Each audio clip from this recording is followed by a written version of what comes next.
It was a cold morning in the city. The streets were still wet from the rain that had fallen during the night. The air smelled fresh, but the kind of fresh that still had a bite of chill in it. Cars passed quickly, their tires making a soft, sitch sound on the wet road. Buses honked. Vendors shouted. People hurried to work, holding their jackets tightly around them. And in the middle of all this noise and movement, a small boy sat quietly on the sidewalk. His clothes were old and faded.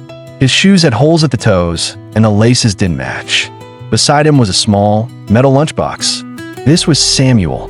Samuel was only 11 years old, but his eyes looked much older. Life in the orphanage had taught him to grow up fast.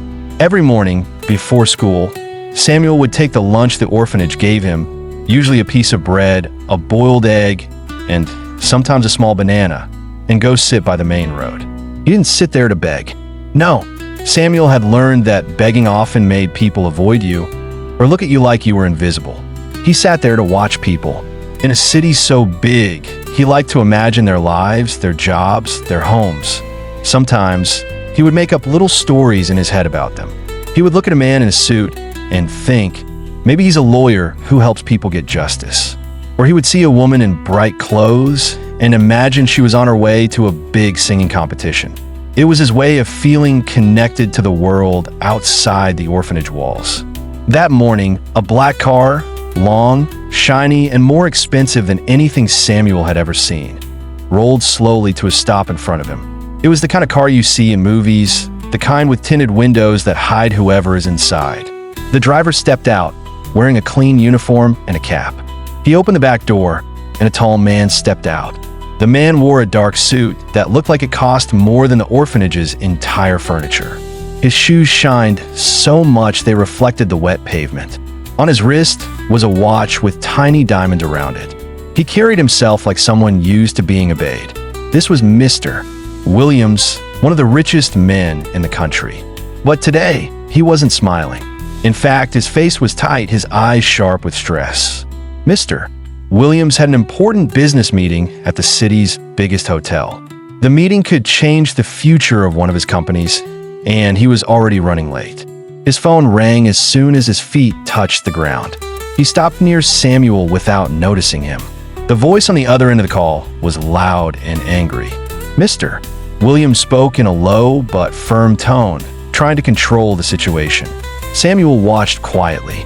Even at 11, he could tell the man was not just busy, he was tired. Not the kind of tired that sleep can fix, but the kind that comes from carrying heavy worries. When the call ended, Mr. Williams leaned against the hotel wall for a moment. His shoulders rose and fell with a deep breath. That was when Samuel's stomach betrayed him. It made a small growl, soft but clear in the quiet space between them. Samuel looked down quickly, embarrassed. He hadn't eaten since the night before. The bread and egg in his lunchbox were supposed to be his only meal until evening. But before he could take a bite, he noticed something strange. Mr. Williams had stopped walking again. His face had gone pale. He rested one hand on the wall, the other on his forehead. Samuel stood up and walked closer. "Sir, are you okay?" he asked softly. Mr. Williams looked at him in surprise.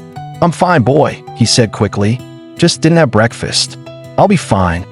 Samuel glanced at his lunchbox. He hesitated for a moment. Then, without thinking too much, he opened it and held it out.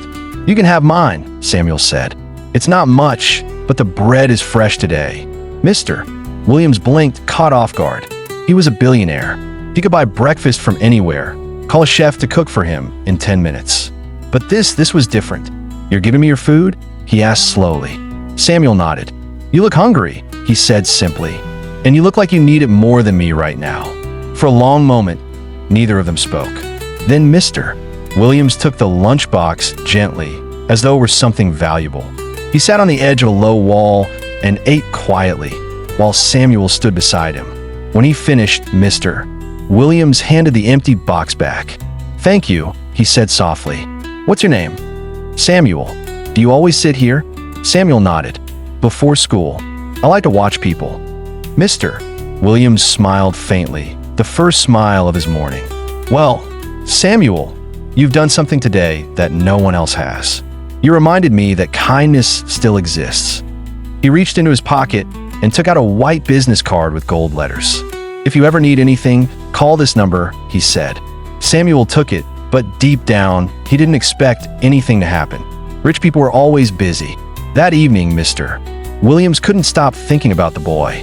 He thought about the thin clothes, the mismatched shoes, the way Samuel had offered the only food he had. The next morning, he called his assistant. "Find that boy," he said. He said his name is Samuel. He sits near the Grand Hotel in the mornings. It took 2 days, but they found him. And Mr. Williams went to the orphanage himself. When Samuel saw the black car again, his eyes went wide. He ran to the gate. "You came back," he said, smiling. "Yes, Mr. Williams said, "and this time I didn't come for your bread. I came for you." He spoke to the head of the orphanage. By the end of the week, Samuel had new clothes, better shoes, and a place in one of the city's best schools. Mr. Williams promised to take care of his education. Years passed. Samuel studied hard, always remembering that day on the sidewalk. When he finished university, he started his own charity to help poor children get food and education. At the opening ceremony, Samuel stood before a crowd. Many years ago, he said, "I gave a hungry man my lunch. I thought I was helping him, but in truth, he was the one who helped me." In the front row, an older Mr. Williams wiped a tear from his eye.